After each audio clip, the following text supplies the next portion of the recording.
Hello everyone. Today I want to welcome you to episode number 9 of our Hunting Worldwide. Today I want to present you hunting in Mauritius.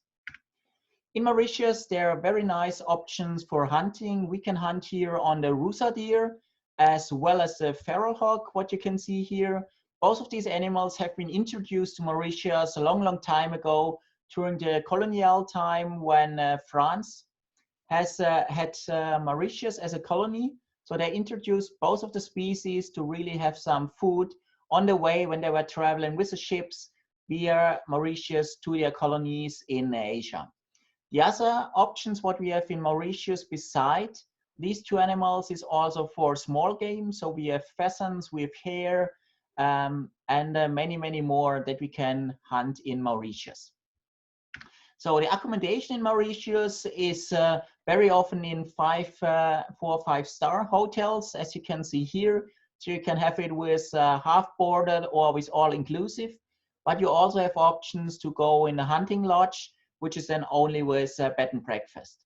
The hotels offer really great opportunity if you want to combine the hunting together with a family holiday.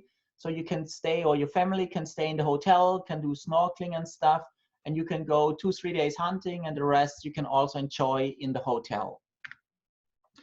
For the hunting, we normally use the pickups to really come to the area.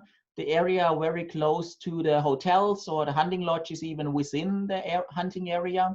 And as you can see here, so there are more people because this was now not a single hunt, but this was when we were driving to the driven hunt, which is a typical hunting style they're using for the Rusa in Mauritius.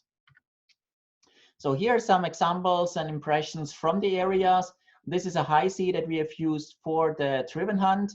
And I mean, to be honest, this was for me the most amazing place I've ever sit on a high seat during a driven hunt, where you have really in front of you the area where the deers are coming. In the back, you have the Indic Ocean. So it's really amazing place to hunt.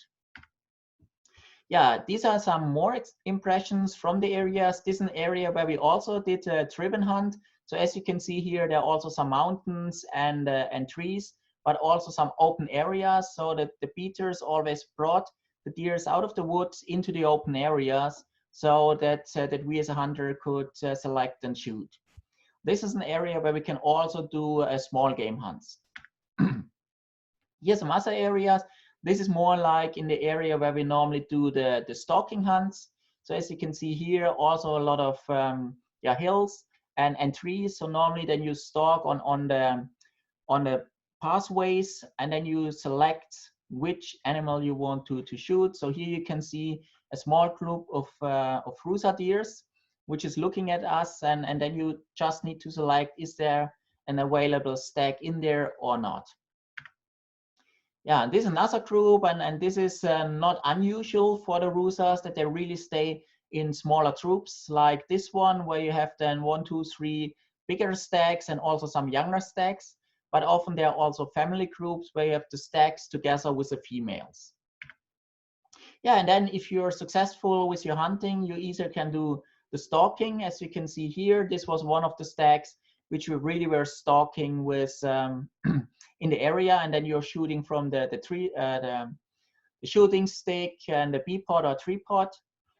The picture below, this was a result of the driven hunt. So during the driven hunt, mainly they're hunting for wild boar and female Rusas, but normally there's also lottery, so that 2, 3, 4 people of the hunters can take a stag.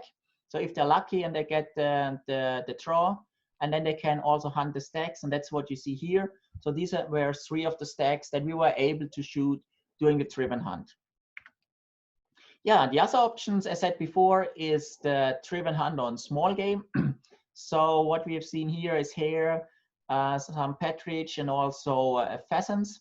And they have very good stock on these small games. And I mean, we could have much more in this group if we would have hit better. So if you're really used to shooting with the shotguns, there are really good amounts what you can shoot here really in Mauritius. And it's also a very nice area where we're doing the driven hunts for the birds. And it's sometimes more open area, sometimes also a little bit woods and open areas mixed. So very nice hunting. Yeah, and then last but not least, Mauritius is of course not only possible to hunt, but it's also famous for a lot of other sport and also vacation activities. So we can, for example, also help to organize fishing trips. You can do deep sea fishing. You can do kite surfing. Of course, you can just also relax on the pool or on the beach, or you can also do snorkeling and scuba diving.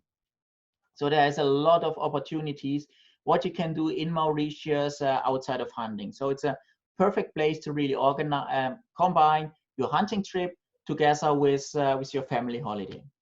Yeah, with this, that's it from my today's update on Mauritius. Thank you very much for listening, and I hope you enjoyed it, and we see us back in the next episode.